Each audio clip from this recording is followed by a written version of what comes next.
points. So Cat over 22.5 points. Knicks laying the 4.5 points. Two-leg parlay pays out at plus 202. That is the play of the day.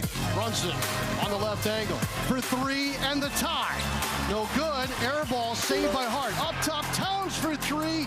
Front iron, no good. And Indiana comes back and wins game one in overtime.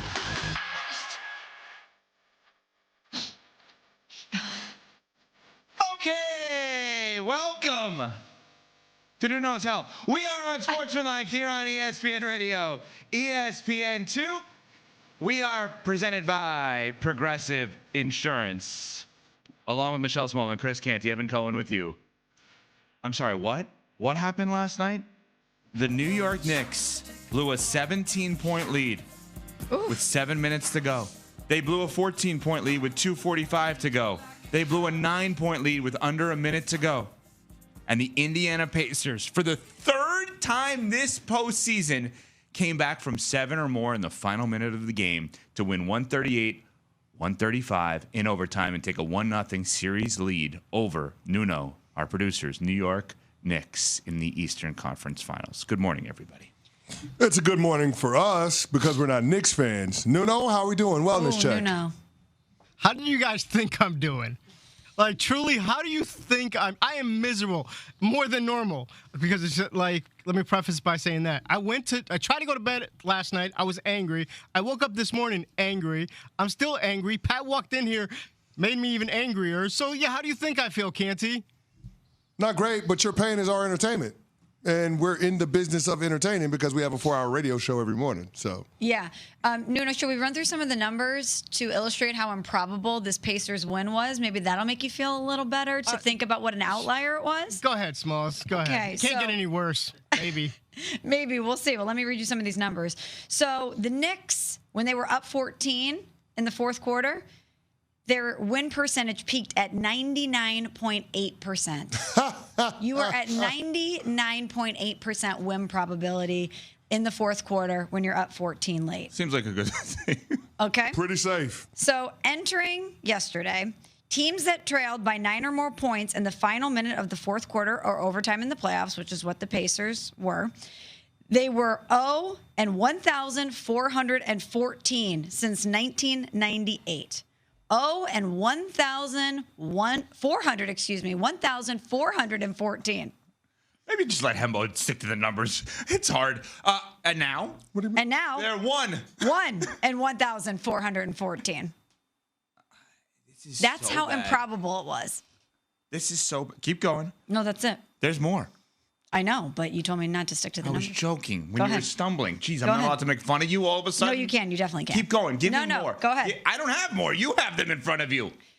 I don't think we need to. We don't. We don't need more. When it's 1,414 times and no one's ever come back the way that the Pacers did last night, I think that hits home. Nuno? Not great. Yeah, I mean, I don't know what you guys want. This was so bad. That's Justin. He was running the overnight You know we're on board. the air. That's fine. Just wave.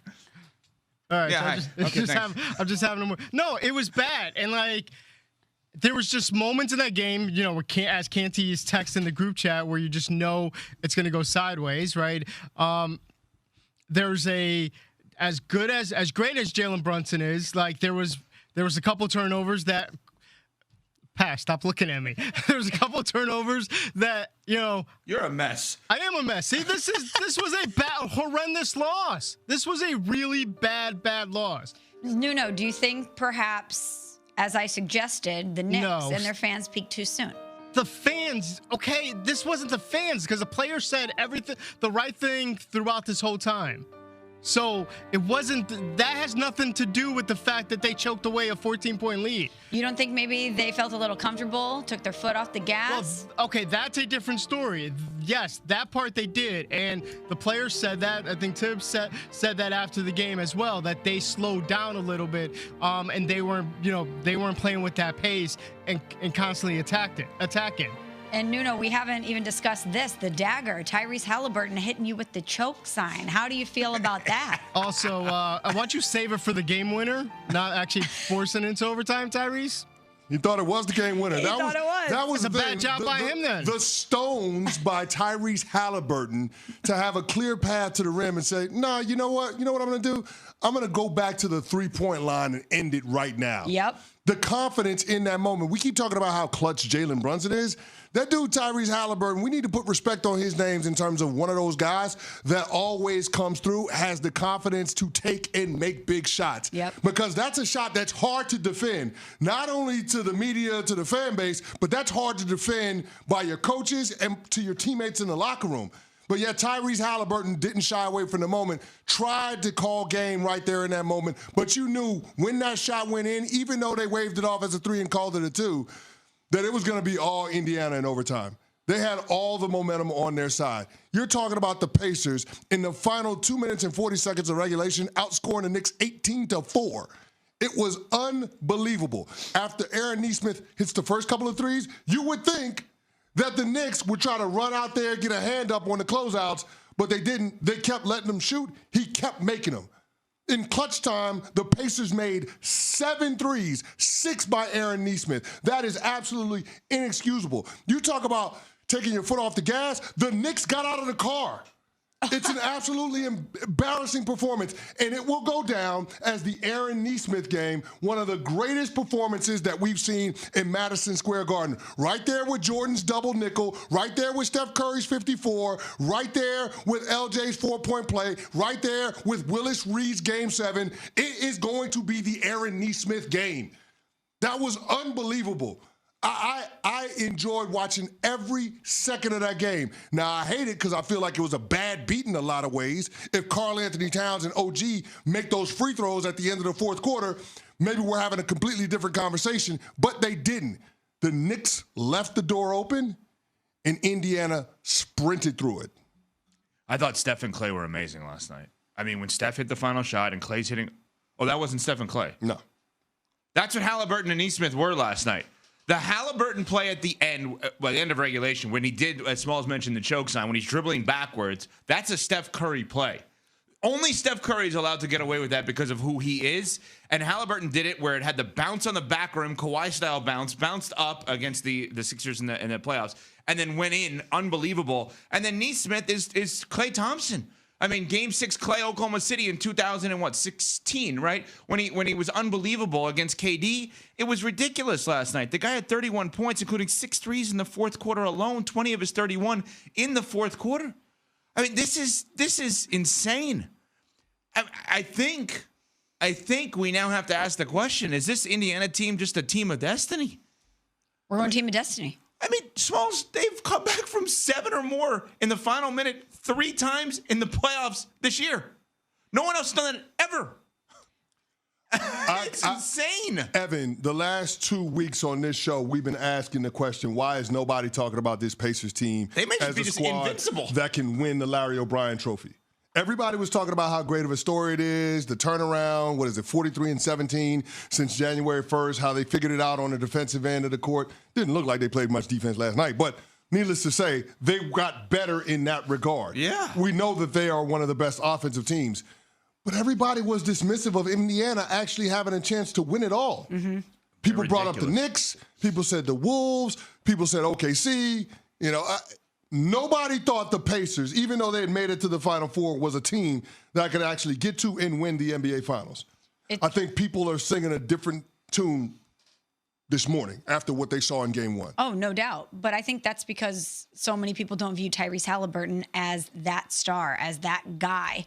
And he's been saying it. Overrate this. He's hitting you with the Reggie Miller choke last night after the shot. He is telling you, you guys can doubt me. You guys can doubt us. Keep doing it. I actually think it's a comfortable position for them to be in. When we rank the players and the teams that absolutely have to get it done, we always have them at the bottom. So think about that. When you're going into this feeling like you've got nothing to lose, even though we know that that's not how they're viewing it, but when you realize all the pressure that's on the Knicks, they have street signs named after them already, for crying out loud. And they haven't even won a game in the Eastern Conference Finals yet. Yeah, that had more to do with jinxing the Knicks than whatever I said in the group chat last night. So, Nuno, don't blame me when the city of New York is putting it out there by renaming streets after the Knicks players on this roster, and they ain't won a damn title. But I couldn't help but think back to the Eastern Conference Finals game 1 last year and draw parallels and think about how eerily similar game 1 of the conference finals went this year.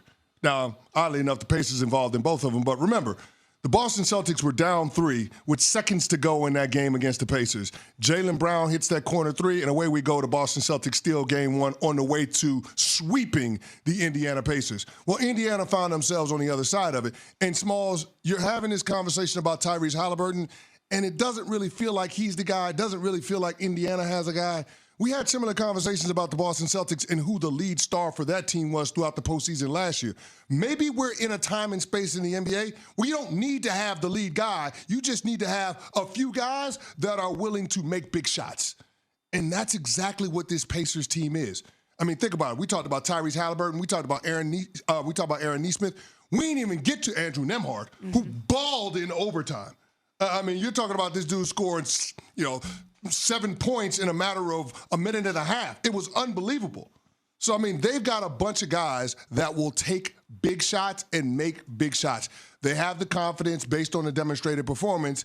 And after last night's game, if you're a New York Knicks fan, you couldn't ask for better performances from your top 2 players. And yet, somehow, some way, Indiana still found a way to win. I'm not sure about that. I'm not sure you couldn't ask for a better performance from one of those top 2 players. We'll get to that in a sec. But to your Indiana point, dumb statement, but obvious if you think about it. Points in the first quarter count as much as points in the fourth quarter. So when you're talking about big shot makers, Miles Turner was awesome in the first quarter of this game last night. Yeah, but the pressure is different, man. No question. Pressure is different. But it counts the same. Yeah, it counts the same, but it's not the same. The pressure is different. But the point is... The points count the same, but not all shots, not all makes are created equal. The pressure, the moment matters. And I understand. And Indiana has guys that in those pressure-packed moments, they will take and make big shots. I just think this Indiana team is insane. They're so abnormal in their ability to do that. 7 or more points. Give the stat again, Smalls. The team's down 9+ in the final minute of fourth quarter overtime since 1998. The record going into last night? 0-1